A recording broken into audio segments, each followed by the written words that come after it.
Manipur logi wangmada yonanaba purakpa hangoi lising anirom phare. Manipur ahanba oina logi wangmada lalon itik yonanabagidamag senapati da punaba ben amada haptuna purakpa hangoi lising anirom phare hari. Ngasi ayuk Wildlife and Biodiversity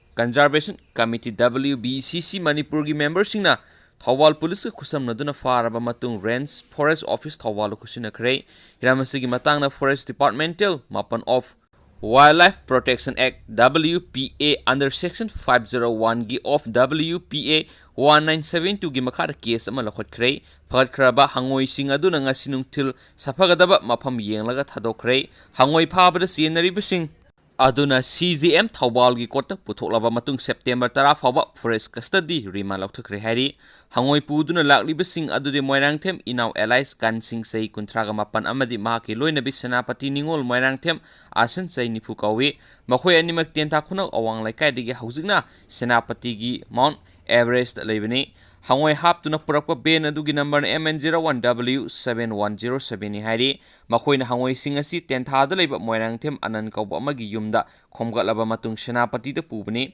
hangoi sing asi senapati yoraba matung da kg da lupa chani dagina sahum phawba yoli aduga hotel singna piece amada lupa chama da yoli hari WBCC Manipur gi Secretary Romesh Ningthaujamna haikibada logi wangmada lalon itik tawbasingna hangoi puduna satle haibiga akaknaba paw am phangmadagi matam kharagi mamangdagi WBCC Manipur na senaduna lakpani hairaduna ngasi ayu hangoi puba ben ama lakadawre haiba paw ama phangmadagi WBCC Manipur gi President Rabi Takhelambamna lusingduna tim khaidoktuna Thawal gi tongan mafamsingda ngaiduna leiringai hangoi puduna lakpa ben adu khangaboklomdagi tholakpadagi NH 102 gi Thawal SP gi office nakalda khamduna phabani hari ben adu khamduna yengbada masing yamlaba hangoi sing yorambadagi khudakta Thawal gi SP Dr. S Ibomchada pawpi ki amadi Thawal police ki team amasu thabiraktuna yamna sawna mateng pangwiki range forest Thawal phawbusu thinbiram ki hairaduna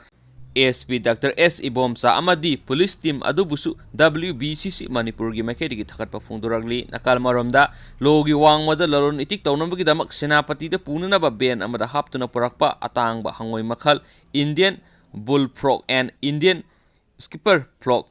lising anirom asigi matangda Forest Department na mapan of Wildlife Protection Act WPA under Section 501 gi of WPA 1972 gi makhada case ma lakhotkre Assistant Conservator of Forest Banaisong Singsona lusingduna Thawal Range Forest Officer S Samungo Wildlife and Biodiversity Conservation Committee WBCC Manipur gi Information Secretary N Robi amadi Thawal Range ki staff pulina wathau pata satuna hangoi sing adu thadokhi hairi